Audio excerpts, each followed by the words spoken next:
കർണാടക മുഖ്യമന്ത്രി ആര് എന്നതിൽ തീരുമാനം നീളുകയാണ്. ഡൽഹിയിൽ തിരക്കിട്ട ചർച്ചകൾ തുടരുകയാണ്. മുഖ്യമന്ത്രി സ്ഥാനത്തിനായി അവകാശവാദം ഉന്നയിച്ച DK ശിവകുമാറിനെ അനുനയിപ്പിക്കാൻ ഇതുവരെ ഹൈക്കമാൻഡിന് സാധിച്ചിട്ടില്ല. മുഖ്യമന്ത്രി സ്ഥാനം പങ്കിടാമെന്ന ഫോർമുലയോട് DK ശിവകുമാറിന് യോജിപ്പില്ല.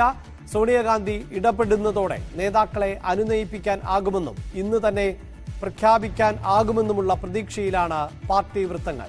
മനു ഭരത്താണ് വാർത്തയുടെ വിശദാംശങ്ങളുമായി ചേരുന്നത്. മനു, ദിവസങ്ങളായി ചർച്ചകൾ തുടർന്നുകൊണ്ടിരിക്കുന്നു. ഇപ്പോഴും ആരാകും അടുത്ത മുഖ്യമന്ത്രി എന്നതിൽ തീരുമാനമായിട്ടില്ല.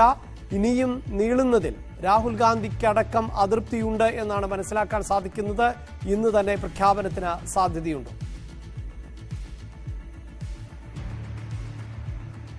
രാഹുൽ ഗാന്ധി നേരത്തെ തന്നെ ഈ വിഷയത്തിൽ പെട്ടെന്നൊരു തീരുമാനം ഉണ്ടാകണം എന്ന ആവശ്യം ഉന്നയിച്ചിരുന്നു. പക്ഷേ അതിൽ ഒരു അന്തിമ തീരുമാനത്തിലെത്താൻ കോൺഗ്രസ് നേതൃത്വത്തിന് ഇതുവരെ കഴിഞ്ഞിട്ടില്ല. ഫോർമുലകൾ ഒന്നും തന്നെ ഇരു വിഭാഗത്തിനും സ്വീകാര്യമല്ല എന്നതാണ് ഏറ്റവും ഒടുവിൽ ലഭിക്കുന്ന നിലപാട്. DK ശിവകുമാർ യാതൊരു തലത്തിലും വഴങ്ങുന്നില്ല എന്നതാണ് ഈ പ്രതിസന്ധി കൂടുതൽ രൂക്ഷമാക്കുന്നത്. ഇപ്പോൾ സിദ്ധരാമയ്യയ്ക്കാണ് കൂടുതൽ MLA-മാരുടെ പിന്തുണ എന്നതുകൊണ്ട് തന്നെ അദ്ദേഹത്തിന് ആദ്യ 2 ടേം കൊടുക്കുകയും ബാക്കി 3 ടേം ശിവകുമാറിന് കൊടുക്കാമെന്നുള്ള നീക്കം അദ്ദേഹം അംഗീകരിക്കുന്നില്ല. അങ്ങനെയാണെങ്കിൽ താൻ മന്ത്രിസഭയിലേക്കില്ല എന്ന തന്നെ നിലപാട് അദ്ദേഹം എടുത്തതായാണ് അദ്ദേഹവുമായി അടുത്ത വൃത്തങ്ങൾ നമ്മളോട് പറയുന്നത്.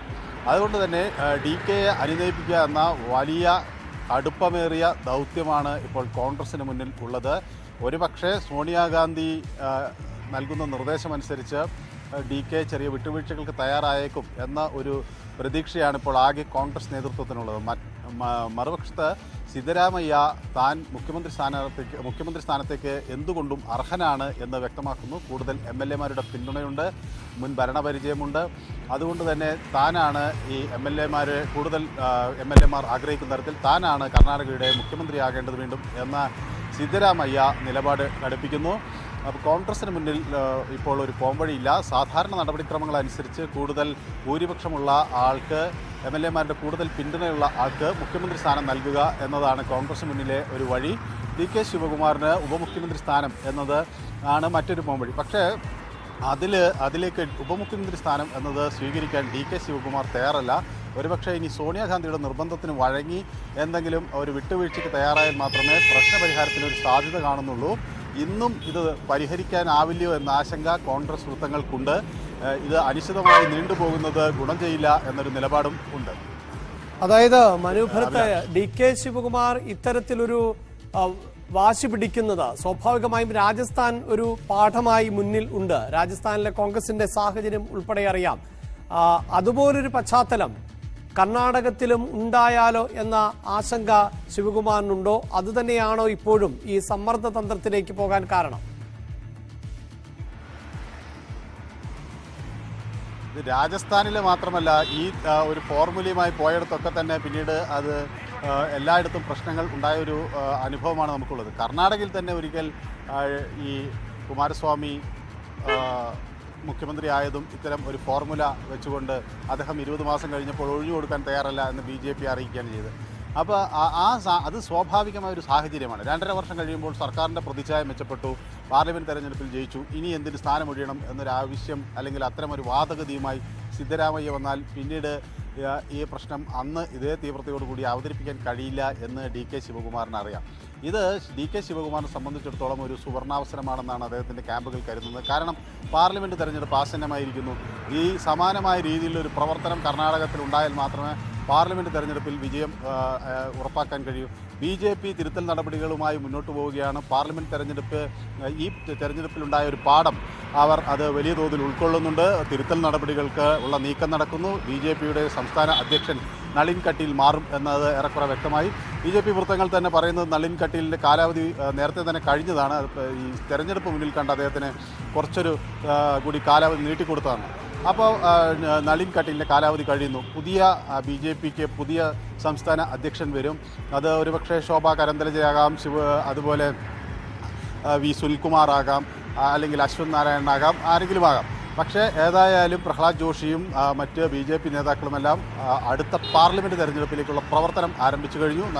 അതിൻ്റെ കൂടിയാലോചനകൾ, തിരുത്തൽ നടപടികൾ, മറ്റ് MLA-മാരുമായും തോറ്റവരുമായും ഒക്കെ ഇതിൻ്റെ പരാജയ കാരണം പരിശോധിക്കുന്നു. അങ്ങനെ അടുത്ത പാർലമെൻറ്റ് തെരഞ്ഞെടുപ്പിലേക്കുള്ള പ്രചരണത്തിൻ്റെയും അതിനുവേണ്ടിയുള്ള തയ്യാറെടുപ്പുകളുടെയും ഒക്കെ ചുവട് BJP വെച്ച് കഴിഞ്ഞു. അപ്പോൾ കോൺഗ്രസ് ഈ ഘട്ടത്തിൽ കോൺഗ്രസിന് പുറകോട്ട് പോകാനാകില്ല. പ്രത്യേകിച്ച് ഒരു ദക്ഷിണേന്ത്യൻ സംസ്ഥാനത്ത് നിന്ന് കോൺഗ്രസിന് പരമാവധി പാർലമെൻറ്റ് സീറ്റുകൾ ലഭിച്ചേ മതിയാകും. ആ ഒരു ഘട്ടത്തിൽ EK ശിവകുമാറിനെ പിണക്കുന്നത് പാർട്ടിക്ക് വരാനിരിക്കുന്ന പാർലമെൻറ്റ് തെരഞ്ഞെടുപ്പിൽ ഗുണം ചെയ്യില്ല എന്നതാണ് കോൺഗ്രസിൻ്റെ ഒരു വിലയിരുത്തൽ. അതുകൊണ്ടാണ് മല്ലികാർജ്ജുന ഖാർഗെയും മറ്റുള്ള ആളുകളും DK ശിവകുമാറിനെ എങ്ങനെയെങ്കിലും അനുനയിപ്പിക്കുകയോ വിശ്വാസത്തിലെടുത്തോ മാത്രമേ കർണാടകത്തിൽ സർക്കാർ ഉണ്ടാക്കാൻ കഴിയൂ എന്ന നിലപാട് സ്വീകരിച്ചിരിക്കുന്നത്. അതുകൊണ്ട് തന്നെ ഇത് പിന്നീട് ഈ നിലപാട് ഉണ്ടായിക്കൊള്ളണമെന്നില്ല. എന്തായാലും സിദ്ധാരാമയ്യയും അതോടൊപ്പം തന്നെ DK ശിവകുമാറും ഒരുപോലെ സമ്മർദ്ദം ചെലുത്തുമ്പോൾ ഹൈക്കമാൻഡിന് എന്ത് തീരുമാനം എടുക്കും? പ്രത്യേകിച്ച് ലോക്സഭാ തെരഞ്ഞെടുപ്പ് കൂടി. ആശുപത്രി സംരക്ഷണ ഓർഡിനൻസ് ഭേദഗതിക്ക് ഇന്ന് മന്ത്രിസഭ അംഗീകാരം നൽകും. ആരോഗ്യ പ്രവർത്തകരെ ആക്രമിക്കുകയോ ആരോഗ്യ സ്ഥാപനങ്ങൾക്ക് നാശം വരുത്തുകയോ ചെയ്യുന്നവർക്ക് 5 വർഷത്തിന് മുകളിൽ ശിക്ഷ ഉറപ്പാക്കുന്ന തരത്തിലാക്കും നിയമം. ഐശ്വര്യ അനിൽ ചേരുന്നുണ്ട്. ഐശ്വര്യ, വന്ദനയുടെ കൊലപാതകത്തിന് ശേഷം വലിയ തോതിൽ ചർച്ചയായ ഒരു വിഷയമാണിത്. അതുകൊണ്ട് തന്നെ ഇനി കാലതാമസം ഉണ്ടാകില്ല. ഇന്ന് എപ്പോഴാണ് മന്ത്രിസഭാ യോഗം ചേരുന്നത്? എന്താണ് വിവരങ്ങൾ?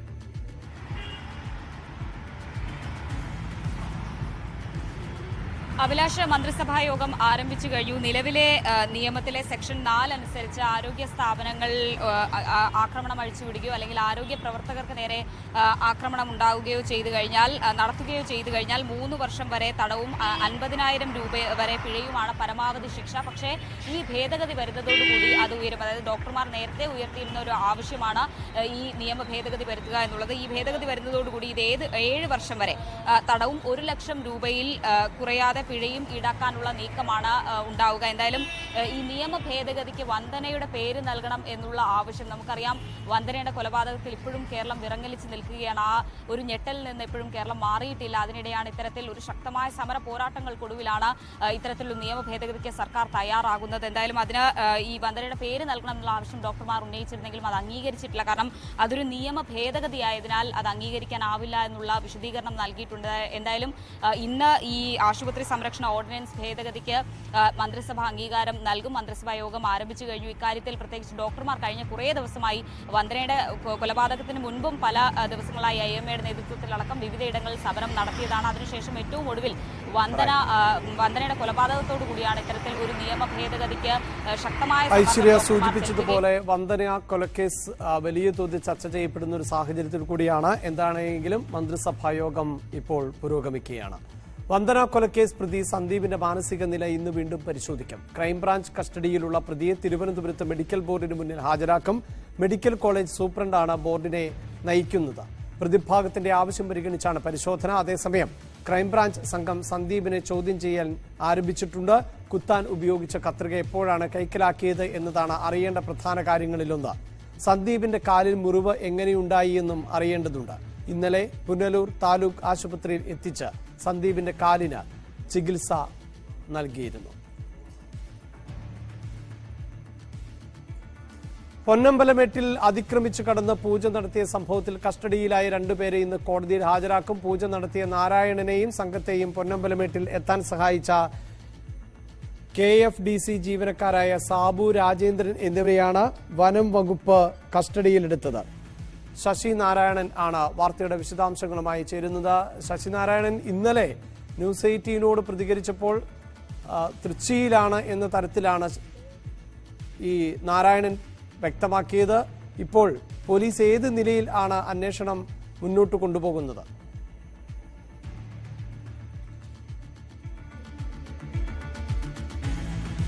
പൊന്നമ്പലമേട്ടിൽ അതിക്രമിച്ചു കടന്ന് പൂജ നടത്തിയ സംഭവത്തിൽ കസ്റ്റഡിയിലായ 2 പേരെ ഇന്ന് കോടതിയിൽ ഹാജരാക്കും. അതേസമയം പൂജ നടത്തിയ നാരായണനെയും സംഘത്തെയും പൊന്നമ്പലമേട്ടിൽ എത്താൻ സഹായിച്ച KFDC ജീവനക്കാരായ സാബു, രാജേന്ദ്രൻ എന്നിവരെയാണ് വനംവകുപ്പ് കസ്റ്റഡിയിൽ എടുത്തിട്ടുള്ളത്. ശശി നാരായണൻ ചേരുന്നുണ്ട് വാർത്തയുടെ വിശദാംശങ്ങളുമായി. ശശി, നിലവിൽ 2 പേരെയാണ് പോലീസ് പിടികൂടിയിട്ടുള്ളത്. കൂടുതൽ ആളുകൾക്ക് ഇതിൽ പങ്കുണ്ടാകാനുള്ള സാധ്യതയുണ്ടോ? ഒപ്പം ഈ പൂജ നടത്തിയ ആളെ പിടികൂടാനുള്ള എന്ത് നീക്കമാണ് പോലീസ് നടത്തുന്നത്? പക്ഷേ ഇന്നലെ രാത്രിയിലാണ് ഈ പൊന്നമ്പലമേട്ടിൽ അതിക്രമിച്ച് കടന്ന് പൂജ നടത്തിയതിന്റെ പേരിൽ 2 പേരെ പച്ചക്കാനം ഫോറസ്റ്റ് അറസ്റ്റ് ചെയ്തിട്ടുള്ളത്. ഇത് KFDCയുടെ വനം ഡിവിഷനിൽ ജോലി ചെയ്യുന്ന 2 പേരാണ്. രാജേന്ദ്രൻ, സാബു എന്നിവരെയാണ് വനപാലകർ ഇന്നലെ തന്നെ രാത്രി തന്നെ കസ്റ്റഡിയെടുത്തത്. ഇവരെ പത്തനംതിട്ടയിലെ കോടതിയിലോ അല്ലെങ്കിൽ റാന്നി കോടതിയിലോ ഹാജരാക്കും. ഈ രണ്ട് കോടതിയിലാണ് ഏതെങ്കിലും കോടതിയിൽ ഹാജരാക്കും. റാന്നിയിൽ ഒരുപക്ഷെ മജിസ്ട്രേറ്റ് അല്ലെങ്കിൽ പത്തനംതിട്ട കോടതിയിലായിരിക്കും ഇവരെ ഹാജരാക്കുക. എന്തായാലും വനത്തിൽ അതിക്രമിച്ച് കടന്നതിനും ഒപ്പം പ്ലാസ്റ്റിക് മാലിന്യങ്ങൾ ഉൾപ്പെടെ വനത്തിലുള്ള നിക്ഷേപിച്ചതിനും എന്നീ വകുപ്പുകൾ ചേർത്താണ് ഇവർക്കെതിരെ കേസുകൾ ഫോറസ്റ്റ് എടുത്തിട്ടുള്ളത്. എന്തായാലും ഇവർക്ക് പുറമെ 9 അംഗ സംഘമാണ് ഈ വനത്തിൽ അതിക്രമിച്ച് കിടന്നത്. നാരായണസ്വാമി ഇവർക്ക് പണം നൽകിയ ശേഷമാണ് വനത്തിൽ കടന്നതെന്നാണ് അറിയാൻ കഴിയുന്നത്. വനം വകുപ്പ് ഇക്കാര്യം ഇവരോട് ചോദ്യം ചെയ്ത് ഇവർ സമ്മതിച്ചായും പറയുന്നുണ്ട്. എന്തായാലും ഈ വനത്തിനുള്ളിൽ അതിക്രമിച്ച് കിടന്നത്, അതായത് അതീവ സുരക്ഷാ മേഖലയായ പൊന്നമ്പലമേട്ടില് ഇത്തരത്തിൽ അതിക്രമിച്ച് കിടന്നതിനാണ് ഈ രണ്ടുപേർക്കും, രാജേന്ദ്രനും അതുപോലെ തന്നെ ഈ സാബുവിനുമെതിരെ കേസെടുത്തിട്ടുള്ളത്. ഈ രണ്ടുപേരും KFDCയുടെ ഗവിയിലെ വനം ഡിവിഷനിലെ ജോലിക്കാരാണ്. ഒരാൾ സൂപ്പർവൈസറും മറ്റൊരാൾ തൊഴിലാളിയുമാണ്. ഈ രണ്ടുപേർക്കെതിരെയാണ് കേസെടുത്തിട്ടുള്ളത്. 9 പേരാണ് ഈ സംഘത്തിൽ ഉണ്ടായിരുന്നത്. വലിയ വിവാദമായ ഒരു വാർത്ത തന്നെയാണ്. അതുകൊണ്ട് തന്നെ അതീവ ഗൗരവത്തോടുകൂടിയാണ് വനം വകുപ്പും ഇതിനെ കാണുന്നത്. നേരത്തെ വർഷങ്ങൾക്ക് മുമ്പ് ഇത്തരത്തിൽ പൊന്നമ്പലമേട്ടിൽ തമിഴ്നാട്ടിൽ നിന്നും അതിക്രമിച്ച് കിടന്ന് പൂജ നടത്തിയതും വലിയ വിവാദമായിരുന്നു. അതിനുശേഷം മേഖലയിൽ വലിയ രീതിയിലുള്ള സുരക്ഷ വനം വകുപ്പ് സജ്ജമാക്കിയിരുന്നു. പക്ഷേ പൊന്നമ്പലമേട്ടിൽ ഇത്തരത്തിലൊരു അനധികൃത പൂജ നടന്ന വാർത്ത ഇന്നലെ ന്യൂസ് 18 ആയിരുന്നു പുറത്തുവിട്ടത്. വാർത്തയുടെ വിശദാംശങ്ങളാണ് ഇപ്പോൾ ശശിനാരായണൻ നൽകിയത്.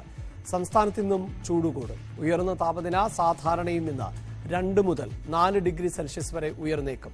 8 ജില്ലകളിൽ കഴിഞ്ഞ ദിവസം ഉയർന്ന താപനില മുന്നറിയിപ്പ് പുറപ്പെടുവിച്ചിരുന്നു.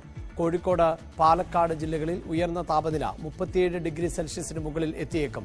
അന്തരീക്ഷത്തിലെ ഉയർന്ന ഈർപ്പവും കൂടിയാകുന്നതോടെ അനുഭവപ്പെടുന്ന ചൂടിന്റെ കാഠിന്യം ഉയർന്നേക്കും. നാളെയും സമാന സാഹചര്യം തുടർന്നേക്കും.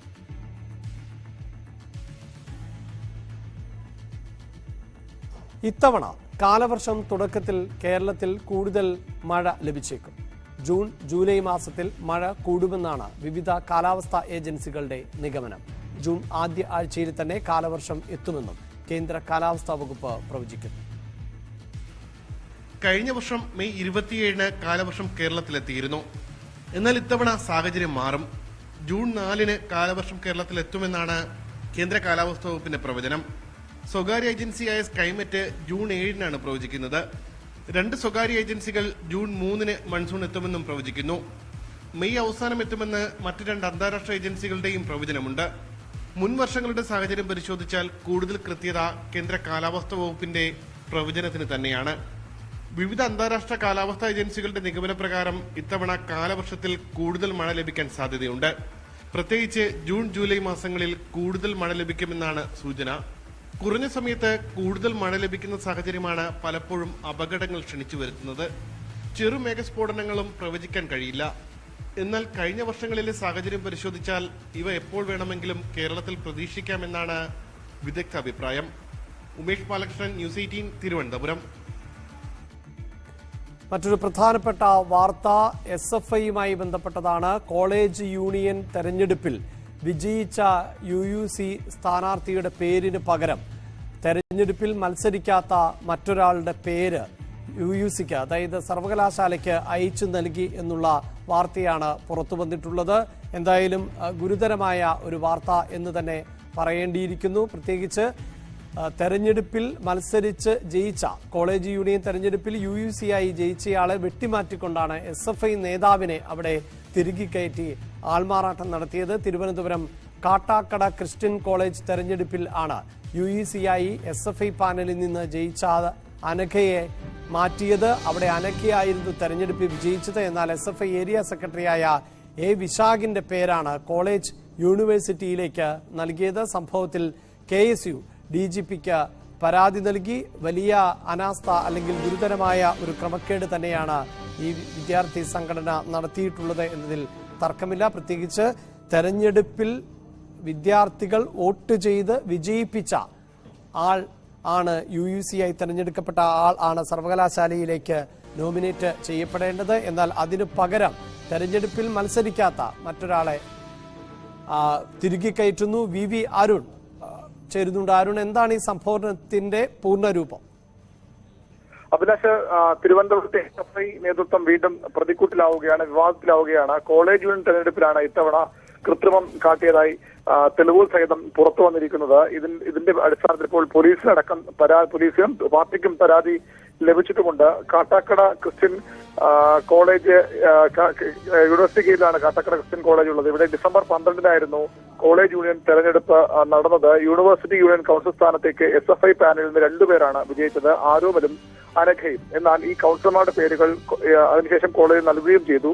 എന്നാൽ അതിനുശേഷം യൂണിവേഴ്സിറ്റിക്ക് നൽകുമ്പോൾ അനഘയ്ക്ക് പകരം 1-ാം വർഷ BSc വിദ്യാർത്ഥി വിശാഖിന്റെ പേരാണ് SFI നൽകിയത്. SFIയുടെ കാട്ടാക്കട ഏരിയ സെക്രട്ടറിയാണ് വിശാഖ്. ഈ തെരഞ്ഞെടുപ്പിൽ മത്സരിക്കാത്ത വിശാഖിനെ സർവകലാശാല യൂണിയൻ നേതൃത്വത്തിലേക്ക് കൊണ്ടുവരാനുള്ള വഴിവെട്ട നീക്കമാണ് ഇതിലൂടെ SFI നടത്തിയിരിക്കുന്നത്. കോളേജിൽ നിന്ന് തിരഞ്ഞെടുക്കപ്പെട്ട UC-മാരിൽ നിന്നാണ് സാധാരണ ഈ സർവകലാശാല യൂണിയൻ ഭാരവാഹികളെ തിരഞ്ഞെടുക്കേണ്ടത്. അങ്ങനെയെങ്കിൽ അവിടെ വിശാഖിന് സർവകലാശാലയുടെ യൂണിയൻ നേതൃത്വത്തിലേക്ക് എത്താൻ കഴിയില്ല. അതിന് ഒരു വളഞ്ഞ വഴി ഒരുക്കുകയായിരുന്നു തെരഞ്ഞെടുപ്പിൽ വിജയിച്ച അനഘയ്ക്ക് പകരം വിശാഖിന്റെ പേരിലൂടെ ഉണ്ടായിട്ടുള്ളത്. ഇത് വലിയൊരു ക്രമക്കേടെന്ന് തന്നെ പറയേണ്ടി വരും. കാരണം SFI നേതൃത്വത്തിന് വേണ്ടി കോളേജ് അധികൃതർ കൂടി ഇത്തരമൊരു വഴിവിട്ട നീക്കം നടത്തുകയാണ്. എന്തായാലും ഗുരുതരമായ ക്രമക്കേട് തന്നെയാണ് സംഭവിച്ചിട്ടുള്ളത്. ആൾമാറാട്ടമാണ്. തെരഞ്ഞെടുപ്പിൽ മത്സരിച്ച് ജയിച്ച വിദ്യാർത്ഥിക്ക് പകരം തെരഞ്ഞെടുപ്പിൽ മത്സരിക്കാത്ത SFI നേതാവിനെ തിരികെ കയറ്റുന്നു എന്നുള്ളത്. ഈ വാർത്തയുടെ കൂടുതൽ വിശദാംശങ്ങൾ നമുക്ക് വരും ബുള്ളറ്റിനുകളിലും തുടരാം. ഈ ന്യൂസ് ബുള്ളറ്റിൻ പൂർണ്ണമാകുന്നു. നമസ്കാരം.